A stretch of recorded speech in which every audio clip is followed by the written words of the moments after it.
Bitcoin is super, super hard to use. Come on, man. No way. What's up, guys? Brandon here. If you can do these things, then you can use Bitcoin. You can operate Bitcoin. You can use cold wallets. You can buy them from an exchange and move them to your cold wallet. That's it. That's all you have to do. If you can do these things right here, you're good to go. Don't even worry about it. If you can work on a car, you can use Bitcoin and operate Bitcoin. If you can check out at a store, you can use Bitcoin. If you can pump gas, you can use Bitcoin and operate Bitcoin. If you can buy things online, can you do that? Well, then you can use Bitcoin. If you can use iMessage, you can use Bitcoin. If you can copy and paste, yes, on a computer or copy and paste on a phone, you can use Bitcoin. If you can use the camera on your iPhone or even a real camera, then you can use Bitcoin. Can you use a QR code? Do you know how to figure out a QR code? Do you know how to operate that? Well, then you can use Bitcoin. Can you use your banking app?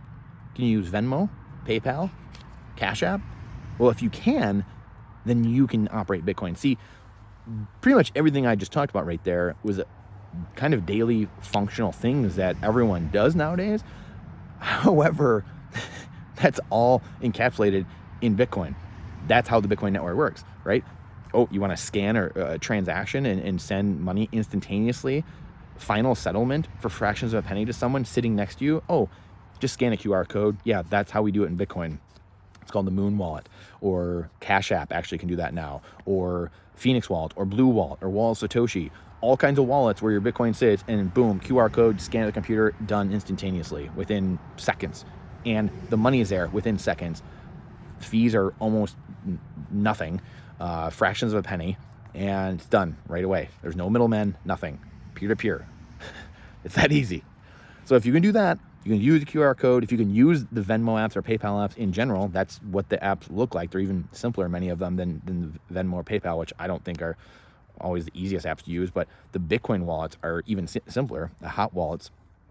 QR codes, you can use those with your cold storage as well, which is your long-term savings accounts, your camera or iPhone, again, using a camera to scan your QR code. If you can copy and paste, again, if you don't want to use a QR code, you can copy and paste the address on the app or on your computer and send the transactions to and from another person or to your wallet off an exchange. You always want to get, when you buy Bitcoin, if it's on an exchange, maybe you got it peer-to-peer, you got it from an employer, so maybe you're good and went right to your cold storage. But long-term savings, retirement, you want to put that into cold storage and save the key. Obviously, the key is your Bitcoin don't go actually to your wallet. Your Bitcoin holds the key, the private key that signs off on transactions, denoting which Bitcoin you own on the blockchain. Bitcoin always sit on the blockchain, all 21 million. And if you can do all these things, then you already can use Bitcoin. I mean, all these things I'm talking about, obviously, as now you're seeing, they all take a few seconds. That's it. And we already have these abilities, right? This is not like learning how to drive a car. If you can work on a car, if you can check out at a store, pump gas, buy things online, again, these are all functional motor skills. And then the end is obviously the digital side where we have all these skills. And I don't want you to make the mistake I made. The mistake I made when I heard about Bitcoin 6-7 years ago, the very first time, maybe 7 or 8 years ago, was I just was like, okay, what's Bitcoin? I didn't look into it.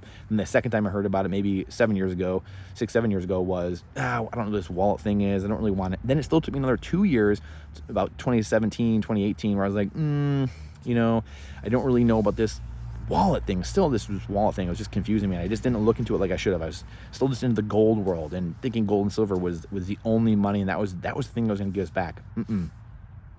Again, took me another year to really fully understand Bitcoin. I started buying Bitcoin in 2018 as soon as the prices came down, because as an investor, I knew, hey, you know what? I should get into this thing, and I'm just going to wait till the prices come down.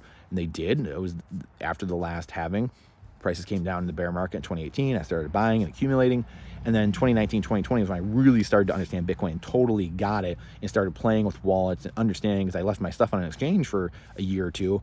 And then I finally, in 2019, 2020, started understanding wallets and understanding, oh my gosh, I need to get out of the exchanges. I need to get out of here. That's the point. One of the main features of Bitcoin is that we can self-custody our Bitcoin just like we could in gold and silver, but now we can digitally do it on hardware with our seed phrase or in our head, memorizing the 12 or 24 word seed phrase.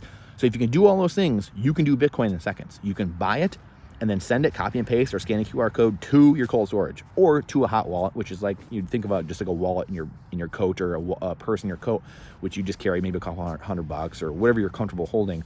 But that's just your everyday spending cash or spending money. So you don't want to hold tons in a hot wallet because it is hot, it's connected to the computer. So the large amounts, savings, all that, you want that in cold storage. There's got to be in cold storage, and you have to manage it properly. You got to be smart about it. Think of it some, just planning with it, and just frivolously throwing it away, right? Your seed phrase or your wallet, and having that. You want to have a couple copies of that seed phrase in different places geographically. Could have a multi-sig, multi-signature, a couple wallets set up. And again, this is not hard. Guys, this takes minutes. People make this to be a big deal, and I made it a big deal, and I lost out on a lot of wealth and a lot of Bitcoin because I didn't do this and I didn't look into it the way I should have. So again, if you can do these things, you can do Bitcoin within seconds. You can remove yourself from the old system. This is not financial advice, this is freedom advice. Because the most interesting aspect of Bitcoin is not price.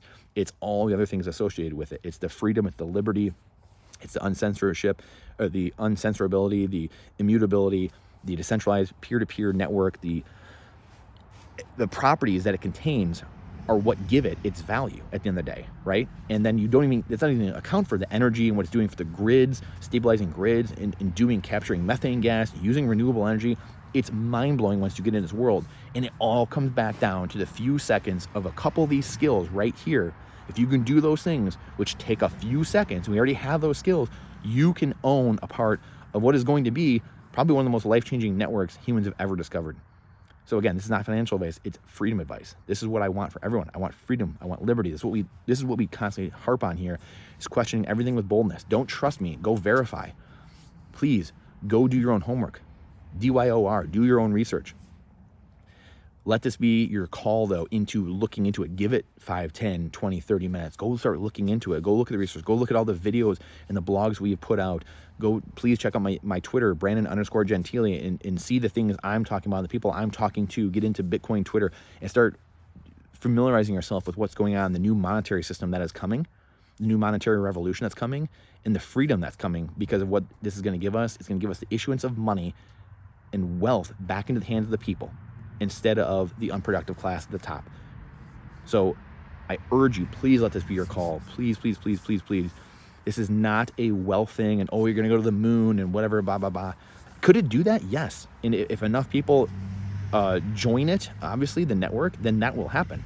And that's the beauty of this network. You're incentivized to learn the system and understand it. And the more you do, the more you start buying of it and changing your fiat currency to hard money. And that's the beauty of Bitcoin. It's game theory playing out. So please let this be your call to go check on a little bit what the future is and what it entails, and start learning how to operate in this world and live in this world, because the world is digital and it's only going more digital. And that's another one of the reasons why I do believe Bitcoin will be such a big winner, because we're only getting more digital. We're not getting less digital. Right now, millennials, I just saw a stat the other day, 2/3 of all millennials believe Bitcoin is a better safe haven than gold is. So do we think that trend is going to go further that way, or do you think it's going to come back towards analog and back towards gold, the younger generations, and then the Gen Z, the Zoomers? What do we think they're going to do? So when you take all the properties, you take the problems with the existing system, you take the trends of the future and technology and the growth, which way do we think things are going to go, and what is going to happen? That's why when you put all these things together and add it all together, it starts to become very clear, and you start having the layers peeled back, and you realize, oh my goodness, this is truly the future of what's going to happen and how people are going to conduct commerce online instantaneously across space and time. So I appreciate your time, your energy, spending it here with us. Please like and subscribe to the channel, and let us know what you like, what you don't like. Please share it with someone you think might like it. And if you don't, please, again, put in the comments. We'd love to hear how we can change, how we can get better. And your time is the most precious asset we have, the most finite asset we have besides Bitcoin. Bitcoin is time, and time is Bitcoin. If you can do these things, you can do Bitcoin within seconds, within a few minutes max. And it really is that easy. Don't let the process scare you away. Don't let the FUD, the fear, uncertainty, and doubt from people who have ill intention, from media, from politicians who have no idea what's going on and who benefit by you being in the fiat legacy system. Do not let them rob you of this chance for freedom. So I appreciate you, and we look forward to seeing you on the next one.